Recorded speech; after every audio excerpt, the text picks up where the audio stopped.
పురుషులకి బ్రహ్మోపదేశం చేస్తారు. ఎందుకంటే వాళ్ళకి ఇక్కడ షికాయ ఇక్కడే ఉండాలి. ఎందుకంటే ఈ నాడికి తర్వాత మూలాధార చక్ర నాడికి, సుషుమ్న నాడికి, మరియు ఇక్కడ ఒక నాడి ఉంటుంది, గోపాదం అంతా జుట్టు. ఇది తప్పితే ఇదంతా ఉండకూడదు. ఎందుకంటే ఇక్కడ ఆ నాడికి ఎనర్జీ, ఇది ఒక యాంటెనా లాగా.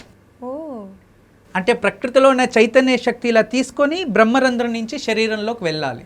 దానికోసం మనకి యాంటెనాలా పనిచేస్తుంది ఆ జుట్టు. ఇది చాలా గొప్పది. ఎందుకంటే ఈ శిఖ అనేది ఎంత మాట్లాడినా తక్కువే. బ్రహ్మచారిత్వంలో ఉన్నవారు, వేదాభ్యాసం చేసేవారు, కొన్ని జ్ఞాన పరిణితులు ఇవన్నీ ఆచరిస్తూ ఉంటారు. నార్మల్గా అందరూ మన సనాతనీయులు, సనాతన ధర్మంలో ఉన్నవారు పూర్తిగా గుండు కూడా తీయరు. తండ్రి చెడిపోయినప్పుడు మాత్రమే మొత్తం శిఖా తీస్తారు. దేవుడికి నీలాలు ఇస్తే ఇంతైనా ఇక్కడ పెట్టుకుంటారు. అంటే శుభ సంకేతానికి అశుభ సంకేతానికి కనబట్టేది అలాగే. కానీ మనోళ్ళు మొత్తం అన్ని గీయించుకొని వస్తున్నారు. దయచేసి తల్లి తండ్రి ఉన్నవారు ఇంతైనా పెట్టుకొని రావాలి. అది మంచిది. అది మన సనాతని ధర్మాన్ని కాపాడే వాళ్ళు అవుతారు.